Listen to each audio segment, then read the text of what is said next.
Assalamualaikum warahmatullahi wabarakatuh. Oke guys, jadi kita di sini akan belajar mengenai Redux. Oh, ada yang kelupaan nih. Balik lagi di channel Lambung Dev Academy. Di video ini kita akan belajar yang namanya Redux. Jadi apa sih Redux itu? Jadi kalau kita baca nih ya, baca dulu nih di website dokumentasi resminya. Redux adalah a predictable state container for JS apps. Sebenarnya nggak cuma untuk JS app aja sih sebenarnya. Karena kalau saya lihat perkembangannya Redux ini udah ada yang buat versi untuk Dart-nya juga. Nah, jadi intinya gini. Kalau kita baca dari webnya, Redux ini predictable. Kita bisa lebih mudah memprediksi state yang ada di aplikasi kita. Kenapa? Karena data dari state ini kita nge-tracknya itu sangat gampang karena kita lihatnya itu dari, kalau bisa dibilang ngelihatnya itu satu arah. Si Redux ini satu arah, one way data. Jadi kita bisa lihat misalnya anggap aja nih dari atas ke bawah, dari atas ke bawah. Jadi kita ngelihat datanya itu dari atas, kita prediksi, kita lihat, bukan kita prediksi, kita lihat dari atas ke bawah, ke bawah, ke bawah, ke bawah gitu terus pokoknya. Nanti saya liatin contohnya. Terus centralized. Jadi state di Redux ini dibuat sentral. Jadi ya dibuat sentral, dibuat terpusat kayak gitu. Terus debuggable. Ya, karena ada yang namanya reductive tools. Nah, ini untuk debug aplikasi yang ada Redux-nya. Terus flexible. Ini Redux ini flexible with any UI layer. Ya, kurang lebih gitulah ya. Tapi intinya sih gini. Kalau Redux ini membuat state yang kita miliki ini jadi global. Kita langsung coba lihat gambarnya. Nah, gini perbandingannya kalau kita nggak pakai Redux dan pakai Redux. Ini kalau kita nggak pakai Redux, kita punya state di komponen A misalnya. Kita ingin menggunakan state itu di komponen yang lain, misal di komponen C.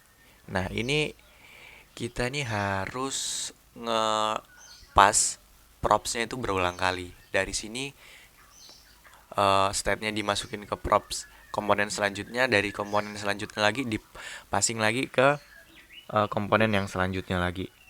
Nah, belum lagi kalau misalnya mau dipakai yang di sebelah sini nih, itu urutannya bakal panjang banget dari level tertingginya ke level bawahnya ke level bawahnya lagi. Jadi disebutnya itu props drilling kalau kalau nggak salah. Dari parent ke child lagi, ke child lagi. Itu sangat ribet banget pokoknya kalau nggak pakai Redux ya.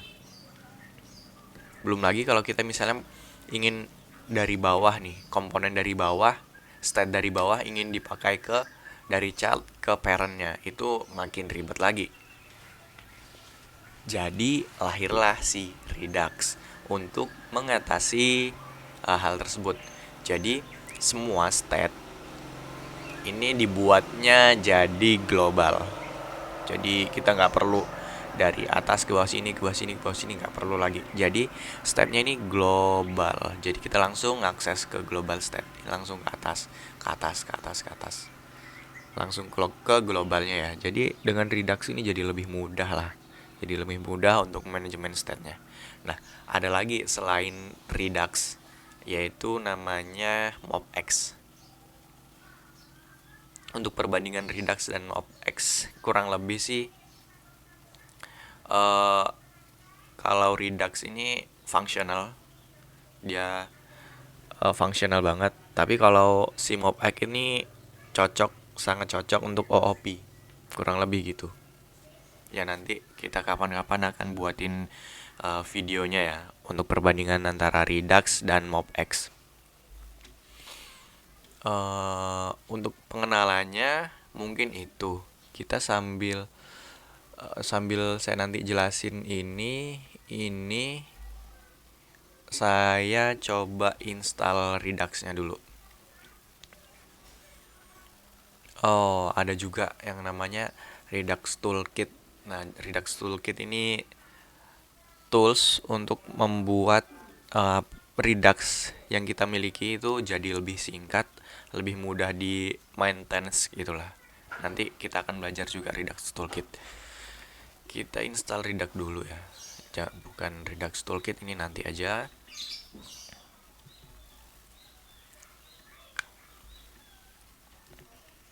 Yarn add Redux, terus kita install juga React Redux.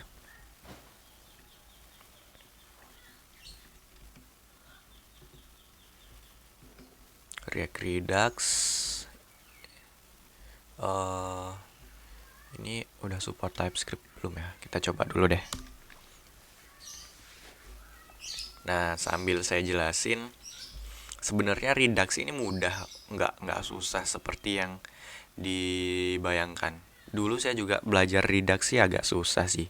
Kenapa agak susah? Karena saya uh, apa ya, bingung belajarnya, nggak ada tutorial yang bahasa Indonesia, masih bahasa Inggris semua, sumber belajarnya masih dikit yang jelasin tentang Redux. Tapi setelah saya pelajari dan ternyata saya pahamin, Redux itu mudah karena ada 3 komponen utama di Redux, yaitu ada action, store, reducer.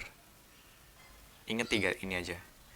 Ada action, store, reducer. Jadi gini, dari view kita melakukan mendispatch, disebutnya mendispatch. Misal kita ada button nih, kita klik button itu tuh. Nah, itu kita melakukan aksinya adalah mendispatch sebuah action. Maksudnya, nah, ketika action itu diklik, si action itu membawa sebuah pilot. Dia membawa pilot. Nah, ini masih ada state, masih di sini. Ketika proses berjalannya dari action ini, kita membawa pilot, bisa membawa membawa pilot, dan juga kita di sini masih punya state ya. State kita sekarang ini masih di state yang lama. Kemudian kita lewat sini, lewat store-nya. Lewat store, lewat lagi ke reducer. Reducer ini tugasnya merubah state yang lama dengan pilot dari action yang kita miliki. Jadi prosesnya ada view buttonnya diklik itu, yang diklik itu dispatch action ya, action, kemudian masih bawa state yang lama. Nah, state yang lama ini dirubah sama si reducer merubah state yang lama menjadi state yang baru, kemudian state yang baru itu dikirim ke view. Kurang lebih gitu. Jadi intinya, ketika user klik button, nanti ada action yang akan berjalan membawa sebuah pilot untuk ngerubah state yang lama di reducer. Reducernya abis itu ngerubah state yang lama jadi state baru, dikirim lagi ke view. Simple kan urutannya? Ini yang tadi saya bilang itu predictable. Mana tadi ya? Nanti itu udah saya tutup. Predictable itu urutannya pasti gitu, berjalan satu arah terus gitu si Redux-nya ini. Kita cek penjelasan yang lain lagi ini. Action itu apa? Action itu objek yang menjelaskan kepada reducer bagaimana cara merubah data. Kalau store, dari penjelasannya, store itu objek yang menyimpan atau menahan aplikasi data aplikasi. Terus reducer Reducer itu function yang mereturn sebuah data. Kalau state ya tahu sendiri lah state. Jadi ingat-ingat konsepnya, dari view kita melakukan aksi mengeklik sesuatu. Nggak harus dari view juga sih, bisa dari apapun itulah pokoknya. Kita melakukan aksi sesuatu. Nah, itu mendispatch ya, disebut mendispatch action. Disebutnya mendispatch action. Kemudian action ini kan membawa payload. Nah, payload ini berjalan, masih membawa payload dan juga state yang lama. Ya, preview state dan action. Kemudian si reducernya ini merubah state yang lama dengan dirubah menjadi state yang baru. Ini reducer merubahnya ini berdasarkan action yang kita dispatch. Misalnya kita punya ada 3 action tuh. 3 action. Action yang pertama itu misalnya tambah angka. Terus ada lagi action kurangi angka. Ada 2 action ya. Nah, misal si view ini ngekliknya tambah angka. Ini kan yang dibawa action yang pilot yang dibawa kan yang tambah angka dong. Kemudian si reducernya ini membacanya itu ya yang tambah angka doang. Kayak gitu kurang lebih. Jadi si reducer ini bentuknya ini bukan seperti sih. Bentuknya adalah kayak switch case. Nah, switch case ini dicek nih. Ini aksinya apa? Aksinya apa? Misal aksinya A, ya dia mereturn sesuatu yang akan dilakukan sesuai dengan action A. Kurang lebih konsepnya sih kayak gitu. Dari view ngeklik sesuatu, artinya dia mendispatch action. Payloadnya dari sini masih dibawa sambil membawa state yang lama, sama si reducer dirubah. Habis itu jadilah state baru. Kemudian state yang baru itu mengupdate view-nya. Konsepnya gini aja kok, gampang sih. Kalau udah paham konsepnya ini, gampang banget. Nggak perlu dipusingin sama yang lain-lainnya. Oh, ada lagi nih. Ada lagi yang namanya middleware. Itu biasanya kita pakai atau kita gunakan untuk melakukan HTTP request, melakukan proses asinkronus. Itu nanti kita akan pelajarin juga bagaimana cara pakai middleware. Kita coba pakai Redaktang, dan juga kita bakal nyoba pakai yang namanya Redux Saga. Nanti saya jelasin. Ini gampang, insya Allah saya jelasinnya berdasarkan pengalaman saya belajar. Dulu saya belajar itu agak susah gara-gara belum paham konsep. Ya, konsep ini belum begitu paham. Ini dari mana itu saya masih belum paham dulunya.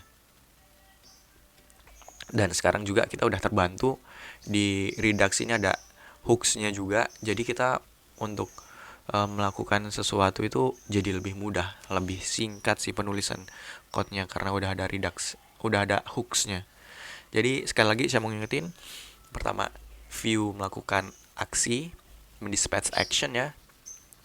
Actionnya di bawah, payloadnya di bawah dengan state yang lama. Si reducer ngerubah, kemudian jadi state yang baru. Setelah itu view-nya terupdate. Itu aja konsepnya, simple. Ya, ini sama aja sih seharusnya. Konsepnya kurang lebih sama. Klik action, reducer ngerubah data, ngerubah state, kemudian view-nya terupdate. Oke, sambil dilihat ini udah selesai ya, Oke. Sekian dulu video penjelasan dari saya. Semoga ini penjelasannya cukup jelas ya. Semoga penjelasannya jelas. Kalau misalnya kalian bingung, tanya aja di kolom komentar. Nanti bakal saya jawab. Insya Allah saya bakal jawab pertanyaan-pertanyaannya. Oke, sampai jumpa di video berikutnya. Tetap tonton channel Lambung Dev Academy. Bye-bye.